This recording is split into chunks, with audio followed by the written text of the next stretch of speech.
Most people do this and they don't realize that it's a massive mistake. Being an introvert and staying in your comfort zone is a big mistake and keeps you away from a life that you really want. I'm going to show you 5 powerful ways to put yourself out there without feeling drained when you do it. Now, just a quick bit of context, I'm an introvert myself. I know I'm public speaking right now, or I'm doing a bit of a video, and a lot of my other videos show me speaking, but actually, naturally, I'm an introvert. I like just recharging on my own. I'm a web developer. I'm a person who just likes to stay isolated, and that is my way to recharge. However, I realized that pushing myself outside of my comfort zone really just gets more of the things that I want in my life. Being in these locations, better job positions, just better things in my life. So I'm here to help you, and let's take it through 5 different steps. Step number 1, start small. How I personally started was starting with small conversations. Conversation was a massive thing for me. I wasn't necessarily the type to do extroverted actions like dancing and performing or public speaking, but conversations one-on-one was really my thing. So how I tried to challenge myself of putting myself out there a bit more was literally by talking, just having conversations. And that could be people that you connect on Instagram, on Twitter, on Snapchat. There's loads of people that you follow, you like their content. And you know what? Just start a conversation. It can start with a comment. It can start with just DMing them. It's just saying, I appreciate your work. Or it can just be having a conversation with somebody that you would have liked to be friends with and you have never spoken to them. Or you just follow them and you've never spoken to them. Start with one conversation. Start small. It is in your comfort zone. It doesn't push you out too much. And it is just within your control. Point number 2, leverage your strengths. Be intentional about how you show up. So for me, I'm a content creator, I guess I can say, a motivational speaker. I've done public speaking as well. I'm a leader in my team. I have run a podcast. These are all things that I've done, even though I'm an introvert myself. However, one of the biggest things I've done is leverage my strengths. Now, some of my strengths were conversation, similar to tip number 1, but extending it a bit further. I'm really good at kind of exploring certain conversations. Certain topics are interesting to me. For me, it was personally about men's mental health, about web development, about technology. These are the things that are really passionate for me, and I can speak on them for days. So how I did it personally was through videos or through blog writing I did for a little while, and of course through a podcast as well. So leverage your strength. Pick something that you're strong at and start to leverage it to find a way to express yourself. The thing with introverts a lot of the time for me, I realize is we seem to limit ourselves of how we want to express ourselves because maybe we deem it is too much of an extroverted thing. To start speaking out in front of people is an extroverted thing to do. To start recording videos is an extroverted thing to do. To start writing and being bold about your thoughts and a leader about your thoughts is too extroverted, but that's not the case. Literally use your strengths to your advantage and start small in small pieces. Make videos that you could put out in your environment.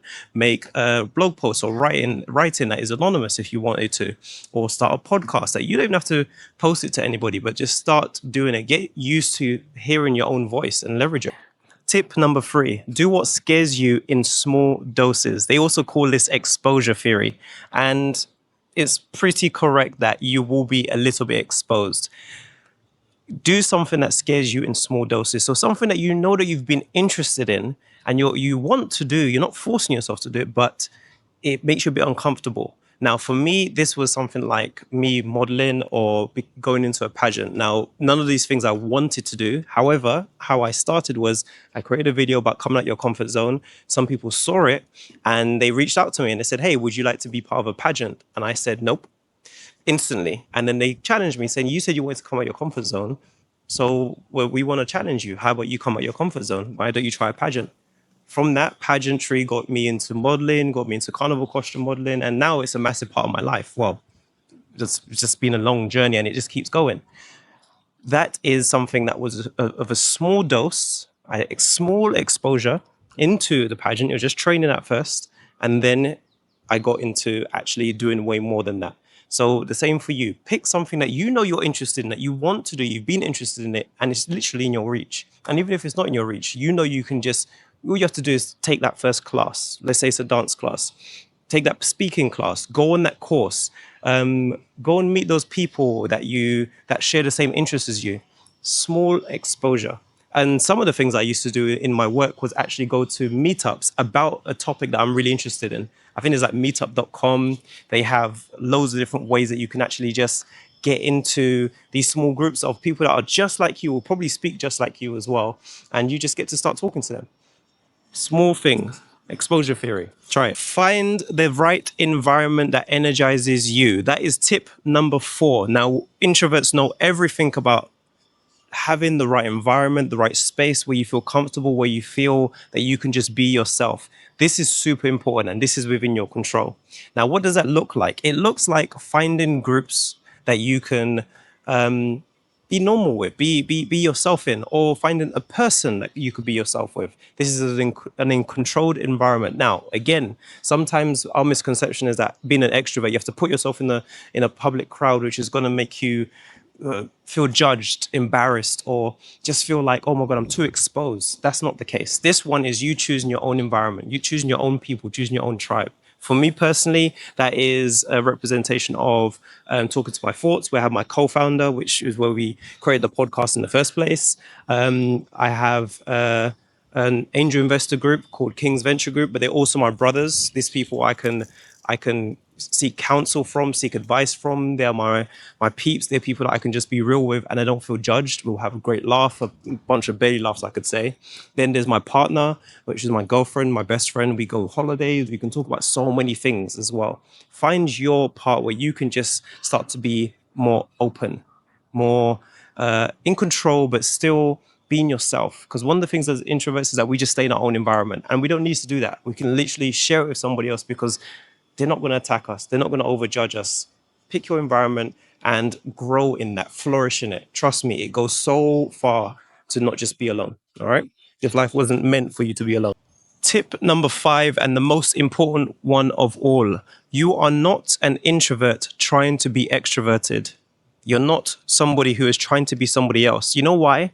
Because that would make you think that you are less than or you are not complete. And I'm going to tell you, you are complete. You are perfect as you are. Being an introvert is your superpower. You're thoughtful. You are intentional. You are protective. You are just methodical about what you like to place your energy in and how you like to recharge. That is your strength. So you're not trying to be extrovert. You're not going to just put yourself out in all these different environments. No, you are going to be intentional about how you do that. You're not trying to just force confidence either. You're going to be intentional, thoughtful, provoking, and that is a leader in itself. A person that doesn't need others to kind of bring them up, to validate them. Okay, so you're not an introvert trying to be an extrovert. You're an introvert who uses your power in an intentional way. And I want you to reframe your mind about that. If your journey the whole time has always been, I need to be more extroverted, I need to be more extroverted, then you've lost the journey already, because now you're just trying to be somebody else who you're not. And that is not your particular strength, which means that you're just suppressing the things that you are strong at. And trust me, I can speak from that. A lot of the time, I've always been like, I can't do modeling because I'm not extrovert. I can't be a public speaker because I'm not extrovert. I couldn't do a pageantry. Every one of these things that I flourished in, I was able to do because actually I just ended up leveraging my own strength. I leveraged the thing that I'm really good at. That's all I did. I leveraged the thing that I'm really good at. So in public speaking, I thought, you know what? I'm really good at knowing this topic. And I know more things than other people. I have a unique selling proposition about it. So I'll just focus on the things that I'm really good at knowing and knowing how to understand or to explain. My modeling, it was like, actually, I know how to use my body very well. I know how to use my smile very well. Pageantry, the same thing. I won pretty much because I had such a great smile. And it really just worked for me. I hope you don't think I have a great smile. But it worked for me. And so many other places. Use those strengths, okay? You're not an introvert trying to be anything else but yourself. So those were your 5 tips. I hope you found them very powerful and I hope you find them super useful. Please tell me, which one do you feel resonates the best with you, the most with you, or which one do you think you're going to action as soon as possible? And please explain to me, if you're an introvert, what is your strength? What are the things that you're interested in? I really want to know other introverts who are just out here flourishing in the dark. And now it's time for you to come out in the light. All right? Have a good time. And I hope you enjoyed this video. Peace.